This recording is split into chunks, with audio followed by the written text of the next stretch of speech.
Izinkan saya memperkenalkan diri. Nama saya Ikutu Suatana, STMP. Pada kesempatan ini saya akan menyampaikan pernyataan diri dosen dalam salah satu tridharma perguruan tinggi, yaitu di bidang pengajaran. Saya adalah salah satu staf dosen yang ditugaskan di Fakultas Teknik, Program Studi Teknik Sipil. Saya di sini sudah mengabdi dari tahun 2017 dan dipercayakan memegang atau mengampu beberapa mata kuliah, di antaranya manajemen proyek dan rekayasa pelaksanaan konstruksi. Yang kedua, administrasi kontrak dan rencana anggaran biaya. Yang ketiga, manajemen risiko. Yang keempat, aplikasi komputer sipil. Yang kelima, pengukuran dan pemetaan. Yang keenam, irigasi. Pada kesempatan ini saya akan menyampaikan salah satu mata kuliah yang saya ampuh, yaitu mata kuliah manajemen proyek dan rekayasa pelaksanaan konstruksi. Adapun materi yang disampaikan pada kesempatan ini, yang pertama terkait dengan deskripsi mata kuliah, yang kedua CPL dan CPNK dari mata kuliah tersebut, yang ketiga materi yang diajarkan, yang keempat sistem penilaian. Mata kuliah manajemen proyek dan rekayasa pelaksanaan konstruksi ini adalah satu mata kuliah di program studi teknik sipil yang diajarkan pada semester ganjil, itu tepatnya pada semester 5, yang memiliki bobot 2 SKS, dan mata kuliah ini merupakan mata kuliah wajib. Nah, adapun CPL dari mata kuliah ini, yang pertama adalah sikap ke-8, itu menginternalisasi nilai norma dan etika akademik. Yang kedua, sikap ke-9, menginternalisasi semangat kemandirian, kejuangan dan kewirausahaan. Yang selanjutnya, mata kuliah ini juga mencerminkan pengetahuan yang kedua dari CPL terlebih, yaitu menguasai materi kelompok, ilmu aplik, sains, ilmu psikoteknikan, materi civil engineering, materi project, dan materi civil. Nah, untuk CPL dari mata kuliah ini dapat dilihat pada deskripsi yang ditampilkan dalam berikut. Materi yang disampaikan dalam mata kuliah ini adalah yang pertama, pengertian dasar manajemen, bentuk manajemen, tujuan, fungsi, dan dasar-dasar manajemen, sarana manajemen, konsep manajemen proyek, fungsi manajemen proyek, sasaran kegiatan proyek, studi kelayakan proyek, siklus proyek konstruksi, penjadwalan dengan kurva S, pengendalian proyek dengan metode CPM dan PER. Nah, untuk mata kuliah ini juga menggunakan software dalam membantu membuat sebuah pengendalian proyek dengan metode CPM dan PER.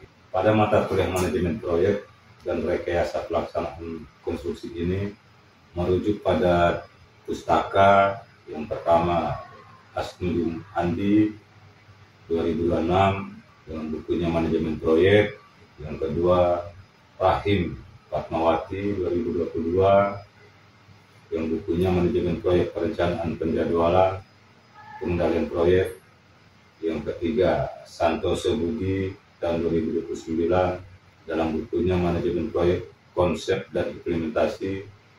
Nah, untuk pustaka yang mendukung materi ini dapat dilihat pada tampilan di layar. Dalam pengajaran di ruang kelas, saya menggunakan 3 metode, yaitu metode delivery, interaksi, dan asesmen. Nah, di awal pertemuan memulai mata kuliah selalu diawali dengan yang pertama, mengingat kembali mata kuliah atau materi mata kuliah yang sudah disampaikan pada pertemuan terdahulu, dan kelanjutannya pada materi mata kuliah yang akan diajarkan saat ini. untuk interaksi di kelas, saya selalu melakukan yang pertama itu pemaparan materi terkait dengan topik yang akan, dan selanjutnya diberi ruang diskusi, diberikan kesempatan kepada mahasiswa untuk bertanya jika ada yang belum dipahami, atau mungkin sharing jika ada hal-hal yang pernah ditemukan di lapangan untuk bisa kita bahas bersama-sama di ruang kelas yang berkaitan dengan materi yang sedang diajarkan. Di samping tatap muka juga menggunakan metode daring dengan menggunakan media sosial seperti WhatsApp. Penggunaan WhatsApp di sini digunakan berdiskusi terkait dengan penyelesaian tugas-tugas, atau jika ada mahasiswa mungkin juga tidak berkesempatan hadir. Adapun sistem penilaian pada mata kuliah ini, yang pertama menilai aktivitas partisipatif, yang kedua bobot tugas individu yang memiliki bobot 15%, yang ketiga bobot tugas team based project yaitu 50%, dan bobot ujian tengah semester 15%, dan bobot ujian akhir semester sebesar 20%. Baiklah, demikian pengenalan diri dan gambaran materi tentang mata kuliah manajemen proyek dan rekayasa pelaksanaan konstruksi. Dan selanjutnya mari kita bersama-sama saksikan bagaimana saya melaksanakan kegiatan pengajaran di dalam kelas. Assalamualaikum warahmatullahi wabarakatuh. Waalaikumsalam warahmatullahi wabarakatuh. Selamat siang. Siang. Salam Om Swastiastu. Kita hari ini kembali membahas terkait dengan penjadwalan proyek. Pertemuan kemarin, yaitu pertemuan kelima, kita sudah membahas terkait dengan pengenalan perangkat atau pengenalan metode-metode yang digunakan dalam penjadwalan dan pengendalian proyek. Seperti yang pertemuan kemarin, kita mengenal yang namanya kurva S untuk penjadwalan, begitu juga metode baca yang pengendaliannya kemarin sempat di pertemuan lalu sempat disampaikan kita menggunakan metode CPM. Nah, pada metode CPM ini kita akan dibantu dengan software yang namanya QM for Windows. Nah, sekarang kita masuk ke pertemuan 6, kita akan lebih mendalami terkait bagaimana menggunakan analisa harga satuan pekerjaan itu untuk mendeskripsikan kebutuhan sumber daya pekerja dan durasi waktu yang kita gunakan untuk menyelesaikan proyek. Itu mungkin gambaran singkat terkait dengan apa yang akan kita bahas hari ini. Kita ketahui bersama bahwa penjadwalan itu merupakan sebuah proses untuk meletakkan dasar tujuan. Artinya di sini kita akan mengetahui seberapa banyak sumber daya yang akan kita butuhkan atau yang akan kita gunakan dalam penyelesaian proyek. Nah, manfaat di sini sangat jelas ya. Tentu kita akan mengetahui kapan kita memulai sebuah proyek dan kapan proyek itu akan berakhir atau selesai. Itu mungkin pengenalan singkatnya terkait dengan manfaat penjadwalan. Apa saya akan sampaikan sedikit terkait dengan pengendalian. Nah, pengendalian ini sesungguhnya setelah jadwal kita buat, kita terapkan dalam proses pelaksanaan proyek. Nah, pada saat fase pelaksanaan tadi itu, kita sudah mulai melakukan yang namanya pengendalian. Nah, di awal kita akan membuat sebuah pengendalian menggunakan metode CPM. Seiring berjalannya proyek, kita akan melakukan evaluasi. Tentu, karena proyek itu tidak serta-merta berjalan sesuai dengan apa yang menjadi harapan kita di awal. Tentu ada kendala-kendala yang kita hadapi di lapangan terkait dengan mungkin ada cuaca, Mungkin tiba-tiba kendaraan yang awalnya bagus beroperasi tiba-tiba rusak. Nah, itu semua kan menjadi sebuah kendala. Proses pengendalian itu kita akan selalu update apa kendala-kendala hari ini dan seperti apa pengendalian yang akan kita lakukan selanjutnya. Baik, saya akan fokus pada pertemuan yang hari ini, itu terkait dengan bagaimana kita mendiskusikan analisa harga satuan pekerjaan ini untuk kita mampu menentukan kebutuhan sumber daya, baik sumber daya pekerja, sumber daya waktu, dan sumber daya material dan serta peralatan.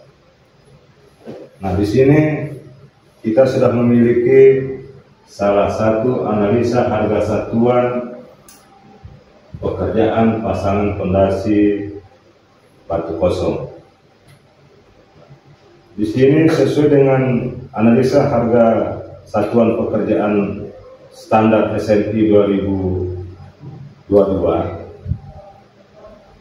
setiap sumber daya memiliki yang namanya koefisien. Kalau kita membaca analisa ini, 1 meter kubik pasangan pondasi batu kosong menggunakan pekerja sebanyak 0,78 orang per hari. Artinya, dalam 1 kubik pasangan batu kosong itu tidak cukup 1 orang dalam 1 hari.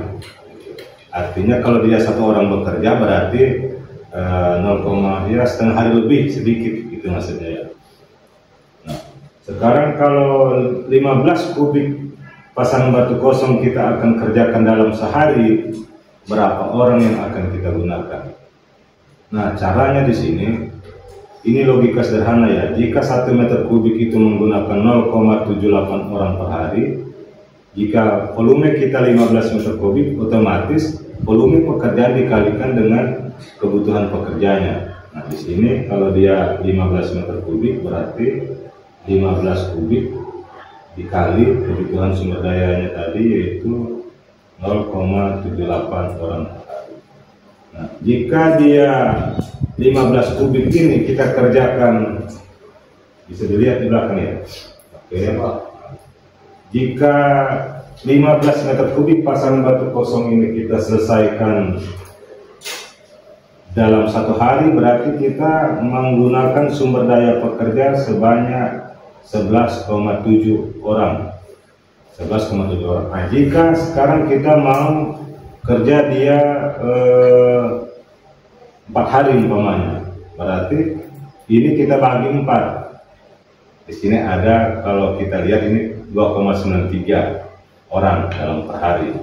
Berarti dia kurang lebih ke belakang 3 orang lah. Itu perbedaannya. Kalau 1 hari kita selesaikan berarti kita akan menggunakan pekerja sebanyak 11,7 orang. Atau kalau kita bulatkan 12 orang dalam 1 hari untuk menyelesaikan volume 15 meter kubik. Nah, jika volume 15 meter kubik ini kita selesaikan dalam 4 hari, berarti dalam 1 hari kita cukup menempatkan pekerja sebanyak 3 orang atau 2,93. Kita bulatkan ke 3 orang. Jadi begitu caranya. Nah, dengan kemampuan kita mendeskripsikan analisa ini seperti ini, jadi kita dimudahkan dalam membuat atau mengurai penggunaan sumber daya di dalam kebutuhan durasi hari di penjadwalan. Jadi nanti setelah kita mencoba menghitung kebutuhan waktu, kebutuhan pekerja yang kita hitung menggunakan dasar analisa harga satuan ini, kita akan coba mengurai menjadi sebuah bentuk penjadwalan. Di sini saya sudah membuat rekapnya untuk kebutuhan pekerja di dalam kebutuhan pekerja dan waktu dalam menyelesaikan setiap kegiatan-kegiatan dalam proyek itu sendiri. Di sini untuk pasangan batu kosong yang tadi saya contohkan volumenya 7 kubik. Nah, di sini volumenya hanya 15 kubik tadi ya. Di sini volumenya ada 7 7,6 sekian kubik. Nah, di sini saya sudah membuat semua kebutuhan sumber daya baik pekerja maupun waktu di dalam menyelesaikan sebuah proyek. Mulai dari pekerjaan persiapan sampai pada pekerjaan akhir. Di sini ada volume, di sini juga ada kebutuhan sumber daya pekerja dan ada kebutuhan waktu untuk menyelesaikan sebuah pekerjaan.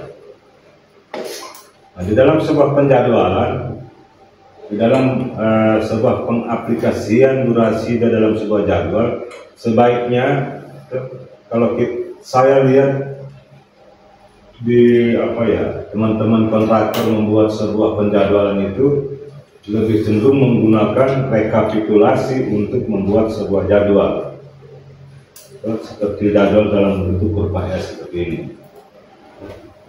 Jadi lebih banyak menggunakan rekapitulasi di dalam membuat sebuah penjadwalan. Nah, ini kadang kita terjadi miss di lapangan.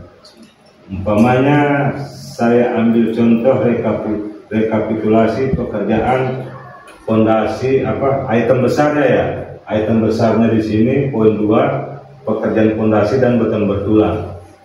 Nah, kalau kita mengambil item besar dari sebuah pekerjaan tersebut, biasanya akan terjadi miss di penjadwalan. Penjadwalan ini maksudnya yang mana kegiatan-kegiatan yang saling ketergantungan, yang mana pekerjaan yang bisa dikerjakan bersama-sama dan yang mana pekerjaan yang bisa dikerjakan setelah pekerjaan pendahulunya selesai. Di situ missnya. Makanya kita seorang teknik sebaiknya membuat sebuah penjadwalan itu dari item pekerjaan atau dari item kegiatan-kegiatan kecil yang ada dalam sebuah RAW itu. Jangan menggunakan rekapitulasi karena ada miss. Karena di dalam pekerjaan fondasi dan beton bertulang itu di dalamnya ada pekerjaan batu kosong, pasangan fondasi batu kali dan beton. Nah, beton di sini ada beton kolom, slab dan ring balok. Nah, kalau kita menggunakan poin besarnya sebagai penjadwalan, otomatis kalau kita kerjakan bersama-sama seolah-olah pasangan batu kosong, pasangan batu kali, slab, kolom ring balok itu sama-sama kita kerjakan di dalam waktu yang sama gitu. Itu kan lucu nanti jadinya. Artinya akan menjadi miss antara jadwal yang kita buat dengan apa yang akan kita kerjakan di lapangan. Tidak connect. Artinya pasti akan selalu menjadi miss, baik itu dari sisi penyelesaian proyeknya dan juga pengadaan sumber daya pekerja di proyek. Sementara kalau logika sederhananya, pasangan batu kali itu bisa dikerjakan jika batu kosong selesai dulu dikerjakan, atau slab itu bisa dikerjakan jika pasangan fondasi batu kali selesai dikerjakan. Itu kalau kita masuk ke item kecilnya. Kalau kita menggunakan sub kegiatannya, di sini pekerjaan fondasi dan beton bertulang menjadi sebuah uraian dalam penjadwalan. Jadi seolah-olah batu kosong, pasangan fondasi, slab, kolom ring balok itu dikerjakan bersama-sama. Tetapi kenyataannya kan tidak begitu. Itu maksudnya. Sebaiknya menggunakan seluruh item kegiatan yang ada di dalam hal itu menjadi penyebaran durasi waktu di dalam sebuah penjadwalan. Jangan menggunakan rekapitulasi. Yang menjadi catatan juga, tadi kita menggunakan perhitungan kebutuhan waktu itu hari. Waktu yang kita hitung kebutuhan waktunya adalah hari. Nah, sementara di penjadwalan di sini satu kolom itu menandakan 1 minggu. Ini sekarang kita memiliki progres 3,61% dari item pekerjaan ini. Nah, waktu kita menyelesaikan item ini adalah 11 hari. Untuk mengetahui progres perharinya berarti total progres item tersebut dibahagi durasinya. otomatis dalam satu hari itu diselesaikan progres 0,33. Nah, jika waktu yang disiapkan itu 1 minggu, berarti otomatis ini dikali 1 kali 7 ya, kali 7. Berarti ya, dalam 1 minggu menyelesaikan progres 2,30%. Berarti masih ada sisa progres ya. Ini dikurangi ini progres yang sudah kita gunakan 1 minggu, berarti masih ada sisa progres 1,31%. Nah, itu dia berapa hari? Nah, berarti gitu ya. Jadi di minggu kedua kita tempatkan progres 1,31%. Itu menggambarkan harinya ini dibagi, berarti ada 4 hari di minggu kedua digunakan. Gitu. Kalau tidak bertanya, saya coba suruh maju salah satu orang. Oke. Sekarang ada pekerjaan di sini, pekerjaan persiapan galian dan urugan itu bobotnya 3,61%. Pekerjaan persiapan galian dan urugan.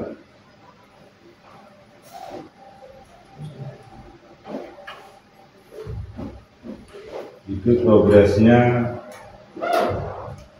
3,61%.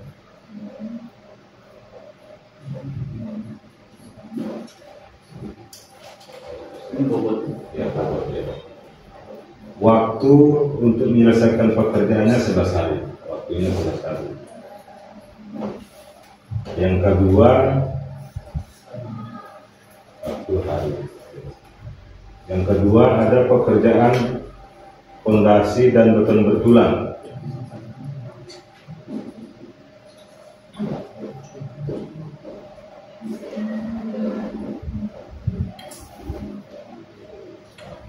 Progresnya, bobotnya 21,65. Durasinya 11 hari saja. Nah, sekarang saya minta Ardi, saudara Ardi, bagaimana mengurai durasi tersebut ke dalam kolom penjadwalan. Nah, kita tahu satu kolom itu adalah 1 minggu. Dengan logika tadi, apakah pekerjaan kedua item ini termasuk pekerjaan yang bisa dikerjakan bersama-sama atau pekerjaan yang dikerjakan setelah pekerjaan pendahulunya selesai baru dikerjakan pekerjaan berikutnya. Silakan nanti diaplikasikan di kolom penjadwalan. Ini baru 2 item ya. Silakan. Jadi yang lain sambil-sambil juga cakap-cakap nih. Jika ada masukan bisa disampaikan ke Ardi. Ini dari sini Pak, Ibu bagian minggu. Ya. Coba dibuatkan kolom. Kolom ya kita buat dulu dalam 1 bulan lah 4 kolom.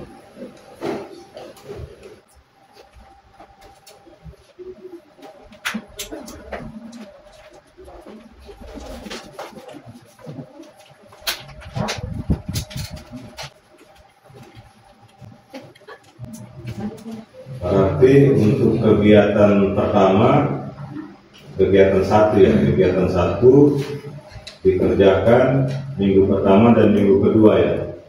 Dan kegiatan kedua dikerjakan mulai dari minggu kedua sampai dengan minggu ketiga. Nah, sekarang minggu kedua itu untuk kegiatan pertama dia kerjakan berapa hari? Ini pekerjaan ini 4 hari. Hari, berarti dalam 1 minggu itu masih ada sisa waktu 3 hari. Dalam 1 minggu 3 hari. Ya, berarti kegiatan 2 menggunakan waktu 3 hari di dalam minggu kedua itu. Sisanya diselesaikan di minggu kedua 11,8 hari itu 1 minggu ya. Oke, barangkali Ardi. Nah, seperti itu model mengurai durasi waktu di dalam sebuah penjadwalan. Jadi untuk pertemuan berikutnya minggu depan, silahkan saudara mencari sebuah proyek yang di dalamnya ada RAB dan analisa harga satuan pekerjaan. Tugasnya silakan menentukan kebutuhan sumber daya yang digunakan berdasarkan analisa harga satuan tadi, dan juga penentuan durasi waktu yang digunakan untuk menyelesaikan proyek tadi. Lanjut diuraikan di dalam sebuah penjadwalan model bar chart dan kurva S. Nah, kurva S ini tentu akan menyerupai huruf S. Itu tugas pertemuan minggu depan. Nanti masing-masing mahasiswa mempresentasikan hasil penyelesaian tugas besarnya. Nah, untuk diskusi terkait dengan hal-hal penyelesaian tugas besar bisa menggunakan WhatsApp grup yang sudah kita buat. WhatsApp grup mata kuliah manajemen proyek ini bisa digunakan diskusi untuk menyelesaikan tugas pertemuan minggu depan. Baik, terima kasih. Pertemuan hari ini kita sudah membahas terkait dengan pentingnya sebuah penjadwalan, bagaimana kita menerapkan perhitungan kebutuhan sumber daya waktu yang kita hitung tadi menjadikan sebuah jadwal. Terakhir, saya harap semua minggu depan sudah selesai tugasnya dan siap dipresentasikan.